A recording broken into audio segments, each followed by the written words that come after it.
풍족한 품꾼이 얼마나 많은가. 나는 여기서 줄여 죽는구나. 내가 일어나 아버지께 가서 이르기를 아버지, 내가 하늘과 아버지께 죄를 지었사오니 이제부터는 아버지의 아들이라 일컬음을 감당하지 못하겠나이다. 나를 품꾼의 하나로 보소서 하리라 하고 이에 일어나서 아버지께로 돌아가니라. 아직도 거리가 먼데 아버지가 그를 보고 측은히 여겨 달려가 목을 안고 입을 맞추니 아들이 이르되 아버지, 내가 하늘과 아버지께 죄를 지었사오니 지금부터는 아버지의 아들이라 일컬음을 감당하지 못하겠나이다 하나 아버지는 종들에게 이르되 제일 좋은 옷을 내어다가 입히고 손에 가락지를 끼우고 밭에 신을 신기라. 그리고 살진 송아지를 끌어다가 잡으라. 우리가 먹고 즐기자. 이 내 아들은 죽었다가 다시 살아났으며 내가 잃었다가 다시 얻었노라 하니 그들이 즐거워하더라. 아멘. 오늘은 어떤 한 사람의 인생, 그가 맺은 열매를 소개해드리려고 합니다. 그분은 우리나라 사람인데요. 서울대학을 나왔고, 그 다음에 이제 과학이대라 그러죠. 카이스트라고 한, 거기서 공과학을, 거기서 석사, 박사를 하고, 원자력 연구소에서 10여 년간 연구원으로 일했던 아주 탁월한 금속 철학자입니다. 1990년에, 91년에 과학기술처 연구개발상을 받고, 초전도체 합성의 권위자로 인정받았던 사람이죠. 이름이 원동현입니다. 원동현. DY 학습법에 대해서 아마 들어보신 법 있나요? DY 학습법. 그게 아마 나중에는 제가 알았는 거, 처음에는 무슨 뜻인가 그랬더니 자기 이름의 첫째였더라고요. DY 학습법. 그런데 왜 그렇게 그 금속 철학자가 이제 교육학자로 바뀌었는가 하면, 자기는 그렇게 공부를 잘한 사람이니까 자기 아들도 자연히 공부를 잘할 거라고 생각을 했는데 아들의 실력이 점점 떨어지는 겁니다. 그래서 아들과 대화를 하는데 아들이 한마디가 난 이 다음에 아버지 같은 사람은 안 될 거야. 그러더래요. 그래서 나는 자기는 굉장히 아들한테 존경을 받고 있는 사람이라고 생각을 했는데 이제 아들한테 그 소리를 딱 듣는 순간 이거 아들하고 내가 무슨 관계가 생겼구나. 이제 관계가 깨졌구나. 그 관계를 회복하는 과정의 내용들을 이제 처음으로 엮으면서 아들을 도와주고 공부를 회복시켜줬던 내용들이 처음 엮어져서 1994년도에 DY 학습법이라는 책이 나왔죠. 그건 자기가 낸 책이 아니고 어떤 면에서 그걸 가지고 자기 아들이 되어지니까 그 다음에 자기 친구들에게 그 얘기를 전해줘서 그 친구들이 그가 기록해놨던 메모지를 가지고 책을 이제 낸 그런 책이 됐죠. 그가 말하는 그 내용은 사람 속에 5가지 기본 그 요소가 있다 그래요. 이렇게 그는 이제 그 최소량의 법칙을 얘기하면서 최소량의 법칙 가운데 이렇게 나무 쪽 같은 것을 5개 돌려매서 하나의 통을 엮는. 여러분 옛날 그 나무통 기억하시나요? 이렇게 나무 쪽을 이렇게 하나 들려가서 둥그렇게 매가지고 물이 안 샜어요 그걸. 근데 그 5가지를 가지고서 얘기하면서 그 중에 하나만 키가 낮아도 물은 가득 채워지지 않고 고기만큼까지밖에 안 채워진다는 거죠. 그래서 이제 그 5가지를 공부하는 학생들에게서는 이제 지력이 있어야 된다 그러고 체력이 있어야 된다 그러고 그 다음에 심력이 있어야 된다 그러고 그리고 자기 관리 능력이 있어야 된다 그러고 마지막에가 인간관계 능력이에요. 하나는 지력. 그러니까 그 지력 속에서는 공부하는 방법들도 필요하고요. 이해 능력도 필요하고요. 지혜도 필요한 부분이고요. 지혜. 그 다음에 체력. 예배 시간 30분을 못 견뎌서 20분 만에 조는 사람들. 그러면 안 되죠. 아니 우리 학생들이 그런데요. 학생들이 1시간 수업에 전체를 다 못 듣고 지쳐가지고 중간에 정신을 놓는다는 거죠. 그 정도 체력 가지고는 좋은 실력을 얻을 수가 없다는 거예요. 그래서 체력을 보강해줘야 되고 그 다음에 심력. 마음이 다 깨져버려가지고 정서가 없는 거예요. 성경도 그런 얘기했죠. 나팔을 불어도 춤추지 아니하고 애곡하여도 울지 아니하는 이런 전달이 안 되는 심력. 좋은 것 보고도 웃을 줄 모르고 슬픈 것 당해도 울 줄 모르는 사람들, 이건 안 된다는 거죠. 그래서 심력. 그 다음에 자기 관리 능력. 우리 젊은 어린 학생들이 그 학교에 나가서 놀이터에 나가서 놀다가 자기가 시간 되면 들어와야 되는데, 요즘들 한창 빠져있는 게 뭐예요? 오락기. 여기에 빠져버리면 거기서 끊고 돌아서야 되는데 끊고 돌아서질 못한다는 거죠. 그래서 공부가 안 된다는 거예요. 그 다음에 인간관계 능력.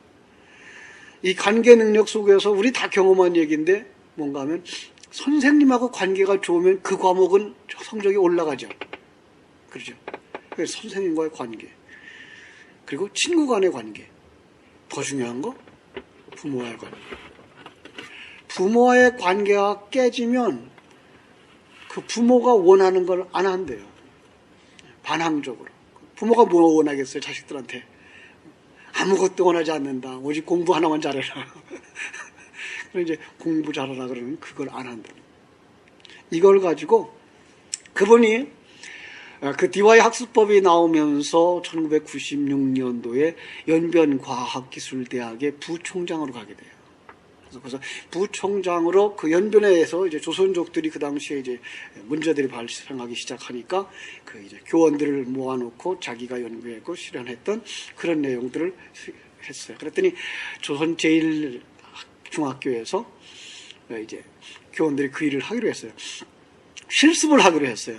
그래서 10반 가운데 제일 꼴라기 반을 연구 이제 대상으로 해서 그렇게 가르쳐주고 도와주고 관계를 회복시켜주고 했는데 1년이 안 돼서 성적이 나왔어요.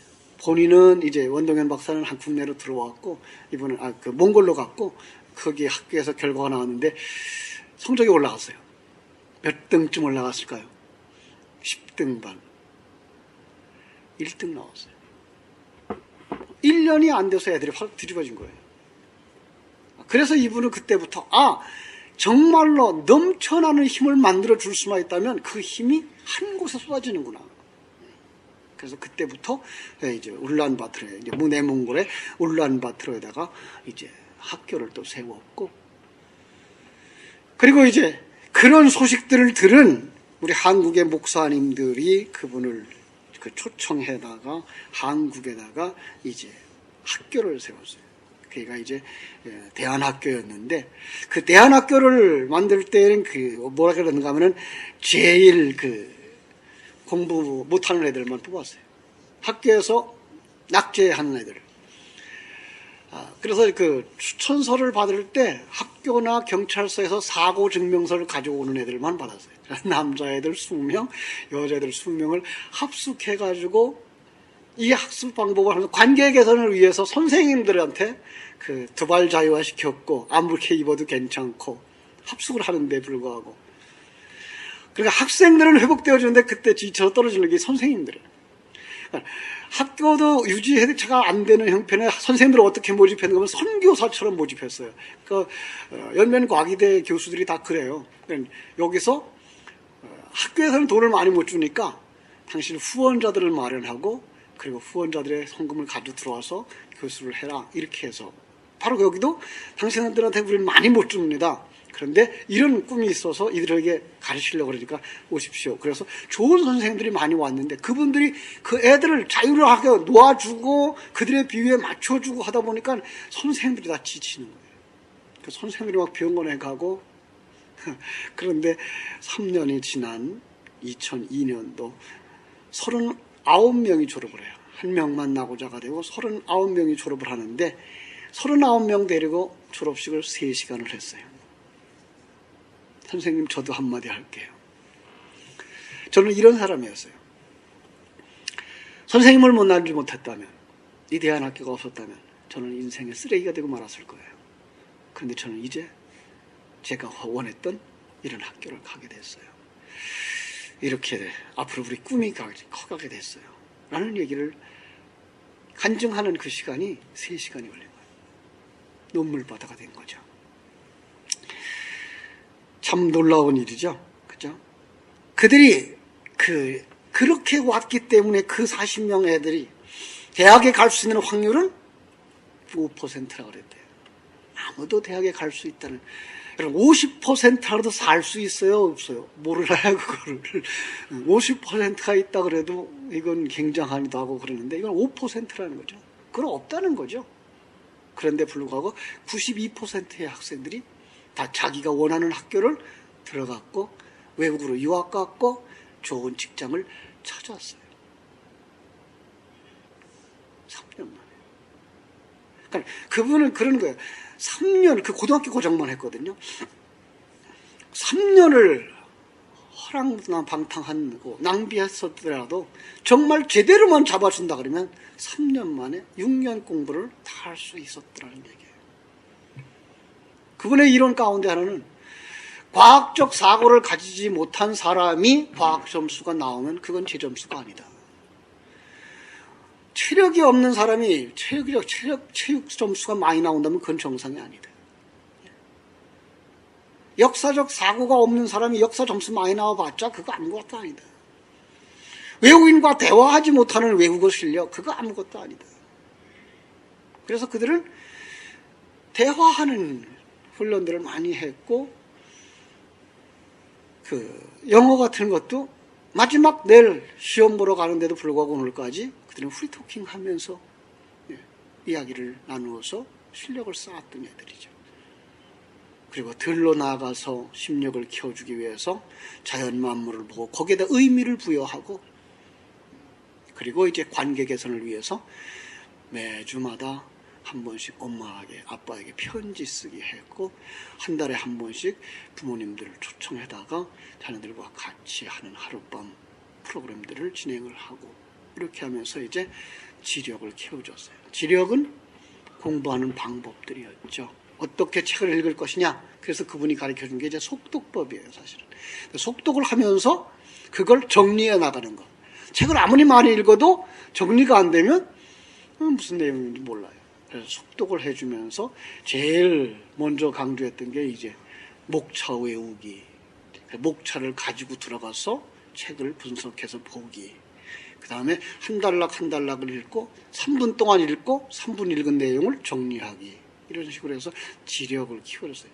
여러분, 이걸 괜히 가서 또 애들한테 요구하시면 애들한테 또 짐 하나 더 지어주는 거예요. 그러니까 이건 정말 좋은 것이지만 잘 써줄 수 있어야 돼요. 정말 그럴 수 있어야 되는데, 나중에 한번 그 책이 이제 DY 학습법이 바뀌어서 나왔어요. 5차원 전면 학습법이라는 책으로 바뀌었어요. 한번 읽어보실 만은 해요. 굉장히 중요해요. 그 다음에 이제 체력을 키워주기 위해서 이제 잠자기 전에 운동, 맨손 치료죠. 운동, 누워서 하는 운동들, 소화 기능들, 또 이렇게 혈액순환들 잘 되게 해주는 운동들을 시켰고, 체육을 하나씩 다 하게 했어요. 뭐 탁구소 한다든지, 태권도 한다든지. 그래서 보통 졸업할 때, 한 3년 졸업할 때가 되면 이제 유단자들이 되어서 나왔어요. 운동을 그렇게 시켰어요. 그런 일들을 했어요. 그리고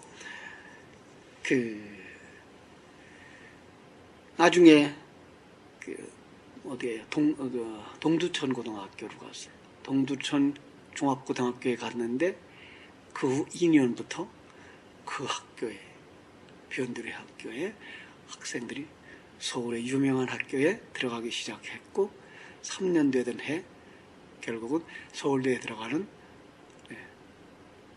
학생이 나오기 시작했어요. 지금도 이제 이러한 일들을 계속하고 있는데, 바로 저는 가장 중요시하는 것, 바로 관계 회복이라고 생각을 합니다. 여기서 끝이지 아니하고 저는 이 굉장히 중요한 것을 우리 신앙생활에도 동일하다라고 생각합니다. 신앙생활 하는데도 지력이 없으면 안 됩니다. 그러니까 성경을 읽고, 우리의 지력은 어디까지가 됩니까? 성경을 읽고 그 성경 내용이 담고 있는 영적 의미까지 파악할 수 있는 지력이 있어야 됩니다. 성경을 잘 읽으시면 돼요. 그죠? 우리는 학생들입니다, 사실은. 우리 성도들이 학생들이 되셔야 됩니다. 그래서 성경을 바르게 읽고 해석해내는 능력이 있어야 되는데, 성경 목차 외우는 건 물론이고, 성경 장별 개요를 만들어내고, 그죠? 그 내용을 잘 정리해낼 수 있는 이런 기본 골격이 없이는 성경 전체를 이해를 할 수가 없기 때문에 그렇습니다. 근데 우리는 아직까지 그렇게 신앙생활을 해본 적이 없습니다. 그냥 그날 듣는 설교, 그 본문 안에서 그냥 하는 얘기. 그래서 중국에 가면은 이게 전통이 돼버려가지고 원고를 써가지고 강단에 서면은 실력 없다고 안 받아들입니다. 원고를 써가지고 설교하는 목사의 설교는 안 듣습니다. 설교 원고 그 본문을 한 달락 읽었으면 성경을 아예 덮어놓고 그냥 45분 동안 1시간 동안을 설교를 해야 됩니다. 무슨 얘기 하겠어요? 원고가 없을 정리가 안 된 사람들의 설교 내용은 지난 시간이나 이 시간이나 다음 시간이나 자기가 사용하는 고어휘의 능력 안에, 범위 안에서 자기가 만들어놓은 그 논리 안에서의 어떤 내용들인 것이지 성경의 깊은 내용들은 그걸 무슨 수로 있어서 머리가 좋아서 앞에서부터 뒤까지 다 외워낼 수 있단 말입니까? 그렇지 않습니다. 근데 그들은 그렇게 하는 사람이 영역 있는 사람이고 저같이 문서를 써가지고 하는 사람은 능력이 없는 사람으로 인정됩니다. 아니요. 그걸 계율을 잡을 수 있어야 됩니다. 요한복음 계율 잡아드렸죠? 요한복음은 앞에 7일 동안의 창조 7가지 기적, 마지막 일주일에 예수님의 고난과 부활, 승천 이 얘기죠. 성경을 이렇게 달락 짧게도 볼 수 있어야 되고 크게도 볼 수 있어야 되죠. 이렇게 펼쳐나가면서 그게 지력을 키워야 돼요. 체력 키워야 됩니다. 예배 시간 중반만 돼도 이제 찬양을 힘차게 부르다 보니까 그 다음에 설교 시간만 되면 아멘이죠. 깜빡이 졸죠. 그 정도 체력 가지고 정말 못 따라갑니다. 안 됩니다. 그렇죠? 그 체력 보강을 하셔야 되는데 그 다음에 심력 말씀을 들으면서 동의할 수 있어야 되죠. 아멘 할 수 있어야 되고 슬플 땐 눈물도 흘릴 수 있어야 되고 기쁠 땐 웃을 수도 있어야 되고 우린 너무나 굳어져 있어서 예배 시간에 웃으면 이제 이상한 사람 취급받고 그죠? 예배 시간에 이제 떠들면 이상한 취급받는데 아니요. 거기서 우리는 정말 하나님이 지적하는 말씀에 감동할 수 있어야 되고 아니 하나님이 말씀에 지적해서 죄를 지적하면 회개할 수 있어야죠. 누가 목사님한테 꼬에 바쳤지? 이러지 마십시오. 누가 꼬에 바치겠어요? 설교를 그죠? 설교를 하면서 누가 꼬에 바쳤다고 그 내용 가지고 설교를 하겠어요. 그죠? 그래서 그걸 가지고 회개할 수 있어야 되고 내가 고쳐야 되는구나. 나에게 하시는 말씀이구나. 이런 이제 생각을 할 수 있어야 되는 거죠. 사실은 그렇습니다. 매번 예배가 중요한 거. 제가 이 교회를 떠날 때 그 전에 한번 했던 얘기인데요. 한번 우리 교회에 우리 울릉도로 전도 집회를 갔었어요. 우리 동기들이랑 한 팀이 되어가지고 울릉도로 한 20명 전도 집회를 갔다가 태풍 때문에 멀미 많이 하고 이제 돌아왔더니 교회 안에 어수선해졌어요. 어떤 한 집사님이 목사하고 집사 사이에 갈등이 있는 걸 가지고 들춰내면서 목사님들이 무슨 여행 전도하러 가냐 놀러 갔지 그러면서 이제 목사에 대한 부정적인 견해를 자꾸만 불러일으키니까 교인들이 어수선해진 거죠. 딱 와보니까 이상해. 그때 이제 우리 조성민 목사 전도사 시절이었는데 이제 어떻게 처리해야 되지 않습니까? 내가 뭘 어떻게 처리하니? 기도하고 있었죠. 그때 교인들이 떠난다 한다. 마침 그때 그 다음 주간이 한 주간 지나서 부흥회를 잡은 기간이었어요. 부흥회 그분이 3월임이셨는데 강사가 3월 달에 예약을 했어요. 너무 바빠가지고 못 오니까. 근데 그분이 와서 자기가 한 3개월 동안 기도하다가 6월 달에 하나님께서 내게 주신 우리 포리교회의 주제성구입니다. 그리고 주제성구를 쭉 적는데 놀라운 은혜를 체험했어요. 하나님이 이들을 치료하기 위하여서 저 사람을 50년 전에 그 고난과 고통과 훈련을 시켜서 여기 보내서 저들의 상한 마음을 치료하시는구나. 그게 보였어요. 그러면서 그 후에 저에게도 그런 생각이 들었어요. 누가 부흥회를 초청하면 거절을 못했어요. 제가 잘 하지 못하지만. 왜? 내가 너를 40여 년 동안 훈련시켜서 오늘 여기서 쓰려고 그러는데 너 왜 안 가려고 그래? 하는 것 같아서. 그 다음에 제가 느껴 들어온 것 하나는, 이 예배는 너를 위해 준비한 건데 왜? 딴 생각하고 있어. 그래서 그 예배, 어떤 예배에 참석하든지 그 예배에 최선을 다하고 집중하려고 노력을 했는데, 사실은 그게 은혜가 돼요. 나를 위해 설교하시고 있고, 나를 위해서 준비해 주고 있고, 내 마음의 어떤 부분을 타치하기 위해서 찬송해 주고 있고, 내 부분의 어떤 부분을 타치하기 위해서 기도하시는 분이 기도해 주고 있고, 오늘 나를 위해서 설교가 준비되었구나 라는 생각을 가지고 예배에 참석하기 시작하니까, 어떤 예배, 전도사님이 하는 예배, 아니 집사님이 하는 설교에도 큰 은혜를 받게 되더라고요. 바로 그런 거죠. 그리고 심력이 키워져야 되고요. 자기관리 능력해야 됩니다. 저녁 일찍 주무십시오. 새벽 예배 하시려면 일찍 주무시고 일찍 새벽에 깨우고, 하루의 성경은 몇 장? 여러분 능력껏 읽으십시오. 한 장도 좋고요, 두 장도 좋고요, 뭐 30장도 좋고요. 그건 괜찮습니다. 그런데 여기저기 읽지 마시고 가능하면 창세기면 창세기 한 권을 다 읽으십시오. 조금 시간적 여유가 있다면 그냥 한 번에 다 읽으십시오. 창세기를. 그럼 한 2-3시간 정도 걸리겠죠. 이왕 마음 먹고 읽을 때 그렇게 읽으십시오. 참 좋습니다. 여기저기 읽으면 성경이 성경되지를 못합니다. 그리고 성경을 읽기 위해서 읽지 마시고 이게 무슨 내용이야 라고 적어가면서 읽으십시오. 그러면 정말 성경을 공부하게 되죠. 사실은 성경을 읽는 것은 그 속독이다, 그렇게 큰 의미 없습니다. 성경은 공부해야 됩니다. 그래서 내용을 정리해 가면서 이렇게 읽으시면 큰 효과를 쌓게 됩니다. 영성훈련이죠. 기도해야죠. 어느 정도. 기도 어떻게 됩니까? 기도를 어느 정도 하겠다. 자기가 결심하고 그리고 도전하십시오. 물론 기도는 항상 기도해야 됩니다. 그런데 그 기도의 훈련을 위해서 우리는 기도의 훈련 속으로 들어갈 필요가 있습니다. 그래서 난 1시간 기도하겠다, 반 시간 기도하겠다, 10분 기도하겠다. 사실은 처음 시작하면 10분도 힘들죠. 그래서 10분 기도하겠다. 10분을 견디십시오. 그래서 성경 읽기도 2시간 읽겠다. 2시간을 견디십시오. 일단 견디는 것부터 하셔야 됩니다. 그래서 이제 해야 되는데, 굉장히 중요한 것 하나 또 있죠. 마지막에 관계 회복입니다. 먼저는 하나님과 관계를 회복하십시오. 하나님과 여러분 사이에 어떤 것들이 가로막혀 있다면 그것부터 제거하십시오. 제가 은혜 체험하고 정말 감사하고 감격할 때 제가 느낀 제 기분의 날씨는 한여름 떼약볕이 내려 쪼이는 바닷가 백사장, 하늘도 파랗고 바다도 파란 색깔이었어요. 근데 얼마만큼 죄에 무뎌지고 나서 큰 이런저런 범죄하고 실수하고 그리고 나서 내가 느낀 날씨는 막 큰 소나기가 오기 바로 직전에 새카맣게 하늘이 가려진 날씨.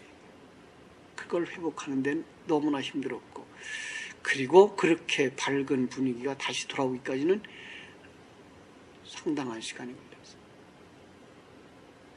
자, 여러분, 하나님과 우리 사이에 어떤 것이 가로막혀 있습니까? 제일 쉬운 것, 죄죠. 내가 왕된 거죠. 이런 것들 제거하십시오. 두 번째, 목사와 관계를 회복하십시오. 아까도 얘기한 것처럼 그 선생님이 죽으면 그 점수가 올라가는데, 그 학과 과목이 올라가는데 마찬가지죠. 신뢰관계가 필요합니다. 목사를 믿고 따를 수 있는 사람들. 제가 우리 포리교회를 떠나서 한 7년쯤 되면서, 한 5년쯤 넘어가면서, 참 5년까지 넘으면서 불평이 제게 있었어요. 그 후임 목사에 대한 불평이죠. 그런데 교회 형편을 딱 들으면서 그때부터 느껴지는 건 안타까움이었고, 그 다음에는 불쌍히 여겨지는. 왜냐하면 성도들을 5년, 6년 지났는데 성도들과 목사가 하나 되지 못하는 걸 느꼈어요. 성도는 성도대로, 목사는 목사대로. 얼마나 힘들겠어요. 얼마나 불쌍해요. 네. 오늘 저를 그렇게 만들지 마십시오. 제가 그렇게 되면 저는 숨어버리고 말 겁니다. 앞자리에 자기 자리를 기억하십시오. 앞자리부터 앉으시고요. 그런데 이 관계가 안 좋아지면 앞자리에서부터 뒷자리로 간대요. 점점 뒷자리. 앞자리에 앉았던 사람이 뒷자리로 한 자리 도망을 가거든. 그때 바카스를 사가지고 목사를 찾아오십시오. 뭔가 문제가 있습니다. 그걸 풀으십시오. 같이 대화하시고 같이 식사라도 하시면서 그것을 거리감을 깨트려 버려야 됩니다. 그러지 않으면 우리 정말 좋은 관계를 유지하고 신앙생활을 할 수가 없습니다. 여러분, 메시지를 전하는 사람과 듣는 사람의 간격이 생겨버리면 그 메시지가 그 귀에 들리겠느냐고요. 그 무슨 소용이 있느냐고요. 그렇죠? 또 성도 간의 관계입니다. 목사와의 관계뿐만 아니라 성도와의 관계입니다. 우리 함께 지어져 가는 중, 함께 공사 중입니다. 누구도 완벽하지 않습니다. 권사님이라고 해서 완벽한 건 아닙니다. 오래 신앙생활 했다고 해서 완벽한 건 아닙니다. 다 만들어져 가고 있는 것이고, 어떤 사람은 조금 빨리 옛사람 모습 벗겨질 수 있습니다. 어떤 사람은 아주 늦어질 수 있습니다. 왜 그 사람 탓하겠습니까? 누구도 탓할 일 아닙니다. 여러분, 봄철에 싹이 가장 늦게 나는 과일나무를 아십니까? 다른 나무들은 다 잎이 났어요. 그런데 이건 아직도 잎이 안 났어요. 찍어버리면 안 되는 나무. 대추나무죠. 대추나무예요. 싹이 가장 늦게 나요. 그런데 꽃은 가장 일찍 펴요. 싹이 나오면서 꽃이 펴요.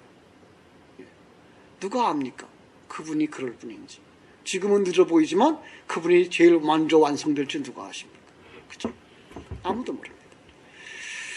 하나님의 은혜 속에서 우리 함께 지어져 갑시다. 그리고 함께 변화되어져 갑시다. 그래서 서로 이해하십시오. 상대방의 입장에 서서 그 사건을 생각하기.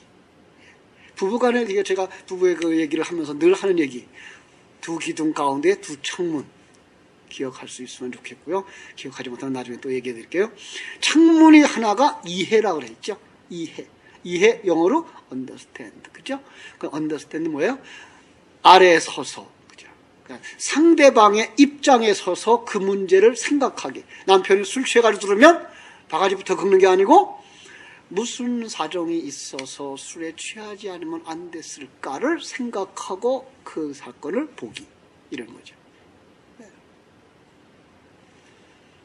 집에 들어왔더니 부인이 설거지도 안 해놓고 잔뜩 쌓아놨어. 그러지 않던 사람이 그러면 뭔가 문제가 있는 거죠. 그죠? 그럼 어때서? 그 사람의 입장에 서서 몸이 피곤한지 아니면 어떤 스트레스가 있는지 그 사람의 입장에 서서 그 일을 생각하기. 마찬가지 성도들 간에도 그렇게 이해하면서 함께 만들어져 가서 사랑과 은혜가 회복되고 또 우리의 감사와 찬양이 넘치는 교회로 회복되어지기를 주님의 이름으로 축원합니다. 기도하겠습니다. 하나님 우리 아버지 크신 은혜와 사랑을 감사합니다. 오늘 거룩한 주일 우리 특별 새벽 기도회의 7번째 날입니다.